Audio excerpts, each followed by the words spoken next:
प्रिय प्रशिक्षुओं, नमस्कार।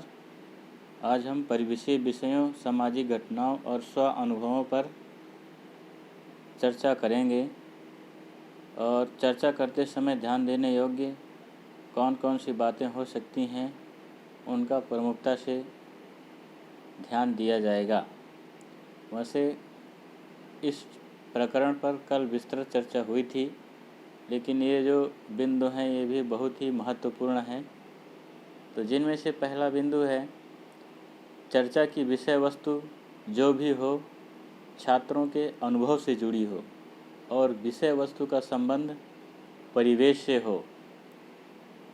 ऐसा इसलिए कहा जा रहा है कि जो बच्चे प्रारंभ से ही सीखते हैं और जो देख रहे होते हैं, उनके जो स्वयं के परिवेश के अपने अनुभव होते हैं, यदि उन अनुभवों को ध्यान में रखते हुए शिक्षण कार्य किया जाता है, कोई उनसे बात बताई जाती है, तो उनको ज़्यादा समझ में आता है।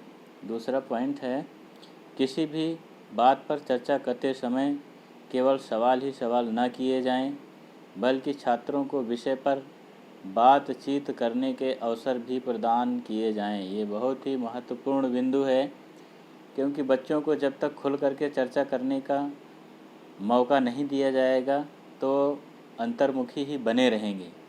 इसलिए केवल उनसे प्रश्न ही प्रश्न न किए जाएं, उन्हें बोलने के पर्याप्त अवसर दिया जाना चाहिए।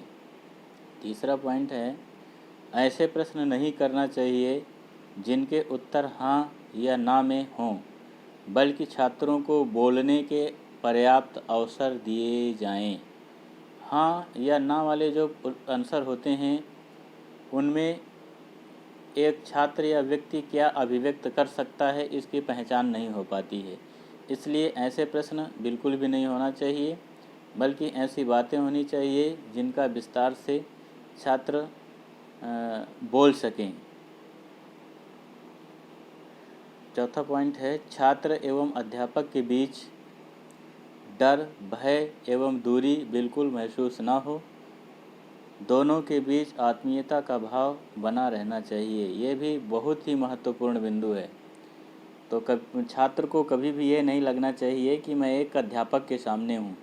उनको ऐसा महसूस होना चाहिए कि वो घर के परिवार के सदस्य के साथ ही हैं और वार्तालाप कर रहे हैं।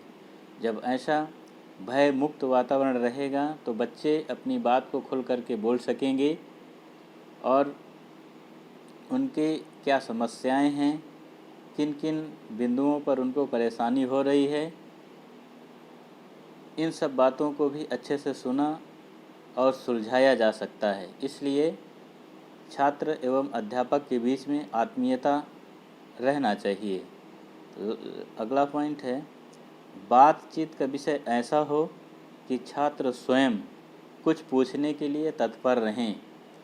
यानी जो भी बात की जाए, बातचीत करते समय यह ध्यान देना चाहिए कि बच्चे किस पर जिज्ञासा रखते हैं, आखिरकार किन किन विषयों पर वो जानना चाहते हैं।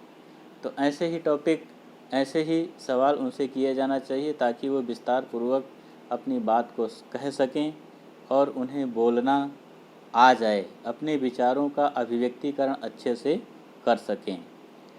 अगला पॉइंट है, छात्रों की बात पूरी तरह से ध्यानपूर्वक सुनना चाहिए और प्रोत्साहन वाले शब्द बोलने में बिल्कुल कंजूसी ना की जाए। कभी कभी ऐसा होता है कि व्यक्ति छात्रों से बातचीत ही नहीं करना चाहते, या करना भी चाहते हैं तो अनमने ढंग से करना चाहते हैं। ये तरीका बिल्कुल ही गलत है। छात्र जब बात कर रहे हों तो उनकी बात पर ध्यान दिया जाना चाहिए। उनको कहाँ पर समस्या हो रही है, वो क्यों नहीं बोल पा रहे हैं, इस पर अच्छी तरह से ध्यान दिया जाना चाहिए। और जब वो कुछ भी बोल रहे हैं, सही या गलत, तो बिल्कुल उनकी जो है प्रशंसा की जानी चाहिए, ताकि उनका मनोबल कहीं भी किसी भी प्रकार से कम ना होने पाए। नेक्स्ट पॉइंट है, चर्चा छात्रों की मातृभाषा या क्षेत्रीय भाषा में ही करनी चाहिए। बहुत ही महत्वपूर्ण बिंदु है, क्योंकि जितना अच्छे से हम विचारों की अभिव्यक्ति अपनी मातृभाषा या लोकल भाषा में कर पाते हैं उतना अन्य किसी भाषा में नहीं कर पाते। तो अध्यापक को चाहिए कि वो परिवेशीय भाषा में ही छात्रों से बातचीत करें और यह ध्यान रखें कि कैसी शब्दावली में बच्चों को बात करना अच्छा लगता है। इस प्रकार मातृभाषा एवं लोकल भाषा का ध्यान एक अध्यापक को अवश्य दिया जाना चाहिए ताकि बच्चों के विचार अच्छे से समझ में आ सकें। अब हम चर्चा करेंगे छात्रों के स्व अनुभवों पर क्या क्या बातचीत की जा सकती है। स्व अनुभव से तात्पर्य है बच्चों का अपना निजी ज्ञान क्या है, उन्होंने स्कूल आने के पहले क्या क्या सीखा है, क्या जानते हैं और क्या अभी उनमें कमियां हैं जिनको पूरा किया जा सकता है। तो इनमें से पहला बिंदु है स्वयं द्वारा की गई यात्रा का वर्णन। बहुत सारे ऐसे बच्चे होते हैं जो स्कूल आने के पहले या स्कूल टाइम में ही भ्रमण करने के लिए अपने माता पिता के साथ बहुत दूर दूर तक जाते हैं। तो ये चर्चा का विषय हो जाता है कि आप कहाँ गए थे, जहाँ पर गए थे वहाँ का प्राकृतिक वातावरण कैसा है, किस साधन से गए थे, आपको यात्रा करते समय कौन सी परेशानी हुई, क्यों हुई, फिर उनका समाधान कैसे हुआ। तो चर्चा का विषय बन जाता है और बच्चों से बातचीत करने में मज़ा भी आता है। तो यात्रा जैसी घटनाओं का वर्णन बच्चों से बिल्कुल कराना चाहिए और उनकी बात सुनना चाहिए।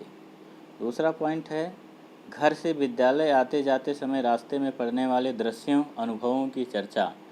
तो ये बात परिवेश से जुड़ी हुई भी है। बच्चे रोज़ घर से विद्यालय आते हैं और रास्ते में बहुत सारी घटनाएं दुर्घटनाएं होती रहती हैं, बहुत सारे दृश्य छात्र देखते हैं, उनके बारे में भी चर्चा की जा सकती है और उन घटनाओं उन विषयों पर बच्चों से वाक्य लिखाए जा सकते हैं, उनको अभिव्यक्त कराया जा सकता है जिससे उनके अंदर की झिझक कमज़ोर हो सके।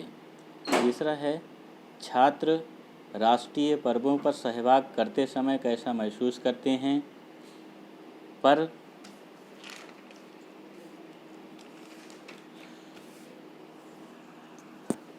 चर्चा। तो बहुत सारे स्कूलों में आयोजन होते रहते हैं, राष्ट्रीय त्यौहार होते हैं जिनमें बच्चों को बोलने का मौका दिया जाता है और राष्ट्रीय त्यौहार जो होते हैं राष्ट्रीय एकता की भावना विकसित होती है, उनमें देश प्रेम की भावना जागृत होती है।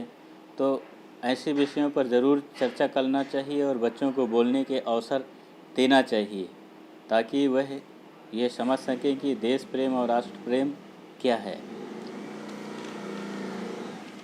अगला पॉइंट है घर परिवार में जब कोई बीमार पड़ जाता है तब बच्चे क्या करते हैं और उनके मन में क्या क्या विचार उठते हैं, कैसा अनुभव करते हैं आदि बातों पर चर्चा।